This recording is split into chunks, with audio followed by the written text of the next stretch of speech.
Hello student, how are you? I hope that you all will be safe and sound at your home. Students, today whole world is facing a corona pandemic. It is caused by the virus and is started in Wuhan in China and whole world is locked down. Today our studies is stopped at the schools and colleges. Offices are closed and there is no traffic on the roads. But we have come with the online studies, videos, discussions and lot of sessions through our technology developments. दोस्तों, मैं 10th की SST class का introduction और syllabus के साथ आया हूं. We will in this session I will discuss with the syllabus chapter wise. So next slide. Our school has introduced online videos on YouTube. We will keep doing uploading the videos chapter wise day by day. Pandemic has caused a lot of repercussion on our study and we have to face this challenge. We cannot sit at our homes. So now I will straightway come to the syllabus, English medium SST syllabus. Our syllabus consists of history, civics, geography, economics, etc. branches of our SST. It will have 3 hours and 15 minutes paper in our board examination of 10th, which carries maximum marks of 80. Remaining 20 marks will be provided from the sessional works of schools.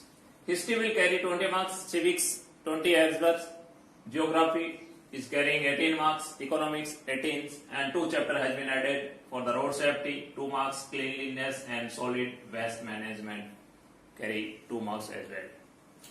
Now I will detailed break down about the syllabus. The first chapter is Glorious India beginning to 1206. This chapter having the contents from Man Janpadas, major Janpadas in Rajasthan, Maurya, Sung, Satvans, Guptas, Cholas, Chalukyas, Pallavas, Pals and Parthiyas, and external invention of Shak, Huns and Kusan during this glorious Indian period from the beginning to 1206 AD. This chapter carries 5 marks. Chapter number 2 is India during the struggle period from 1206 AD to 1757 AD. In this chapter we will discuss Delhi Sultanate, Mughal India, Rajasthan, Rao Shekha, Hamir Chauhan, Maharana Pratap, Chandra Sen, Rai Singh, Soy Jai Singh, Amar Singh Rathod, and the history of Marathas, Vijayanagaram and Bahmani kingdoms, rise and development of Sikh religions. The third chapter I will discuss with you about the retaliation and struggles of British Empire. In this chapter I will give you detailed descriptions about the freedom awareness from 1757 to 1857 ADs, tribal movements, role of revolutionary organizations, farmer movements, political movements.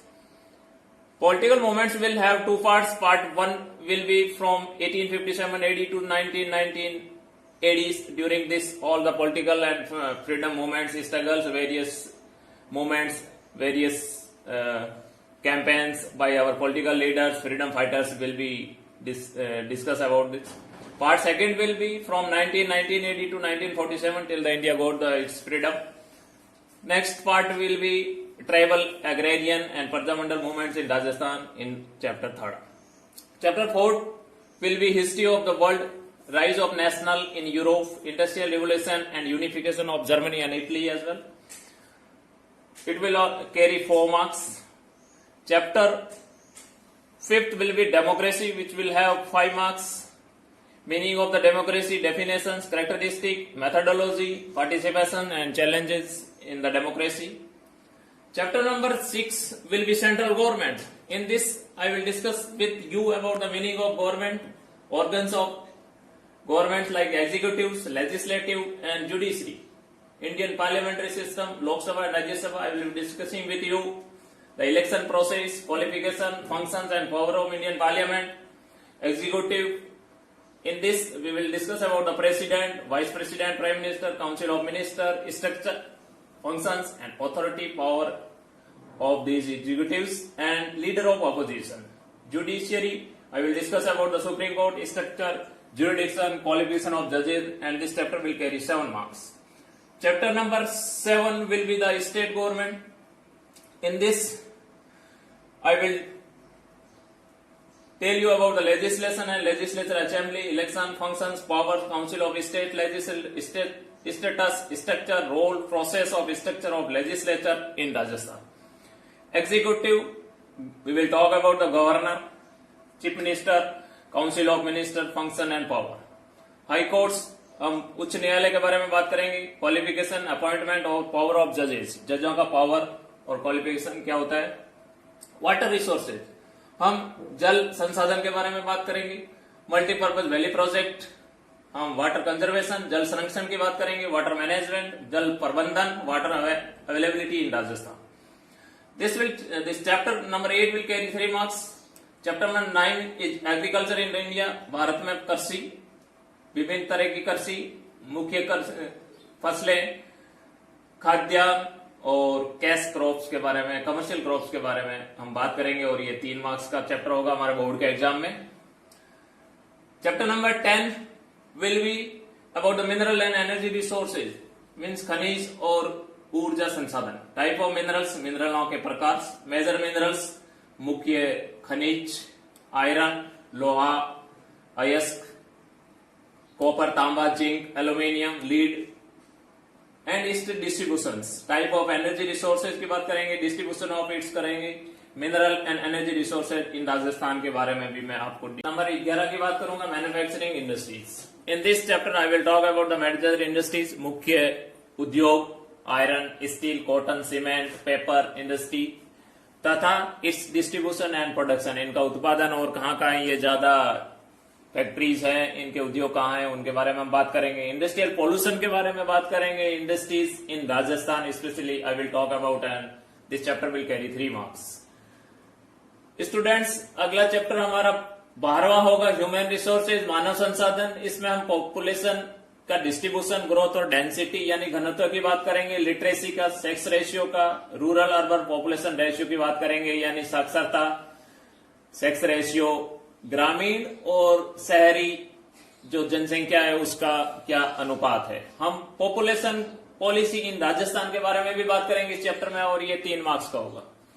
Chapter number 13 होगा transport and communication, mode of transportation की बात करेंगे. हम कौन कौन से transportation के हमारे साधन है, कौन कौन से मीडियम ऑफ कम्युनिकेशन है हमारे पास में. स्पेशली हम राजस्थान की बात करेंगे और ये 3 मार्क्स का हमारा टॉपिक होगा 10th बोर्ड एग्जाम में. 10th बोर्ड एग्जाम का चैप्टर नंबर 14 रहेगा, इकोनॉमिक कॉन्सेप्ट एंड प्लानिंग, यानी हमारी आर्थिक अवधारणा और योजनाएं. ये 3 नंबर का चैप्टर होगा. इसमें हम इकोनॉमिक सेक्टर्स की बात करेंगे यानी हमारा आर्थिक क्षेत्र. जनरल इंट्रोडक्शन होगा नेशनल इनकम का, राष्ट्रीय आय का, इकोनॉमिक डेवलपमेंट, हमारा आर्थिक विकास और इकोनॉमिक ग्रोथ यानी वृद्धि की बात करेंगे. इकोनॉमिक प्लानिंग इन इंडिया की भी बात हम इस चैप्टर में करेंगे. चैप्टर नंबर 15 होगा characteristic and new trends of Indian economy. इसमें हम भारतीय अर्थतंत्र के बारे में, उनके गुणों के बारे में और उनके न्यू ट्रेंड्स के बारे में बात करेंगे. ये 4 नंबर का चैप्टर होगा जिसमें हम नॉन डेवलप्ड इकोनॉमी यानी अविकसित अर्थव्यवस्था की बात करेंगे. जो विकासशील अर्थव्यवस्था उसकी बात करेंगे. इकोनॉमिक रिफॉर्म्स की बात करेंगे. लिबरलाइजेशन, प्राइवेटाइजेशन और ग्लोबलाइजेशन, इन तीनों के बारे में हम डिटेल में बात करेंगे. कॉन्सेप्ट ऑफ स्वदेशी एंड स्किल डेवलपमेंट, इसकी भी बात हम इस चैप्टर में करेंगे. चैप्टर नंबर 16 हमारा सिलेबस में है, चैलेंजेस बिफोर इंडियन इकोनॉमी, यानी भारतीय अर्थव्यवस्था के सामने क्या क्या चुनौतियां हैं. इसमें हम मूल्य वृद्धि दर, इन्फ्लेशन, पॉवर्टी, गरीबी, अनएम्प्लॉयमेंट, बेरोजगारी, इसके कारण और उनके क्या क्या उपाय है उनके बारे में बात करेंगे. 3 नंबर का चैप्टर रहेगा.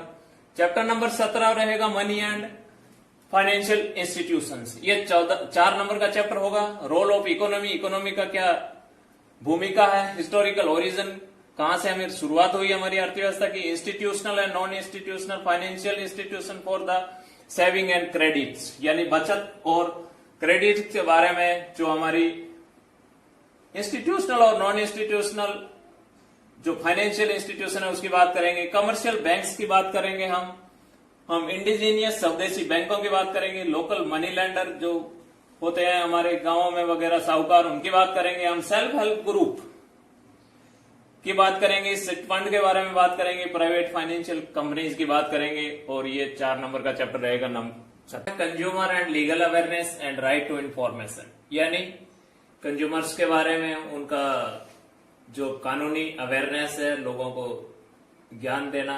राइट टू इंफॉर्मेशन, सूचना का अधिकार, इसमें 4 नंबर के मार्क्स आएंगे आपके बोर्ड एग्जाम में। कंज्यूमर एक्सप्लॉयटेशन के क्या कारण है, टाइप्स क्या है, कंज्यूमर राइट्स क्या है, ड्यूटीज क्या है, कंज्यूमर डिस्प्यूट्स क्या है, और measures for the remedy, legal awareness, right to information की बात करेंगे हम इसमें। चैप्टर नंबर 19 रहेगा रोड सेफ्टी एजुकेशन के बारे में, यानी हम ट्रैफिक पे, रोड सेफ्टी पे, जो सड़क सुरक्षा शिक्षा स्टूडेंट्स को और हमें सबको पता होना चाहिए, उसके बारे में बात करेंगे हम जब चैप्टर को पढ़ेंगे। 2 नंबर के क्वेश्चन आएंगे। क्लीनलीनेस यानी स्वच्छता तथा सॉलिड वेस्ट मैनेजमेंट की बात होगी, जो हमारा लास्ट चैप्टर होगा 20वां, और वो भी 2 नंबर का रहेगा। स्टूडेंट्स, ये था हमारा सारा सिलेबस के बारे में। Thank you very much. अगले सेशन में मैं लेके आऊंगा पहला चैप्टर, जिसमें मैं डिटेल में आपको पढ़ाऊंगा द ग्लोरियस इंडिया, यानी स्वर्णिम भारत। तो अगला चैप्टर पहला चैप्टर होगा, उसको डिटेल में पढ़ेंगे हम। उसमें मैं आपको डिफिकल्ट वर्ड्स के बारे में बताऊंगा, समरी बताऊंगा चैप्टर के बारे में, और क्वेश्चन आंसर भी करेंगे।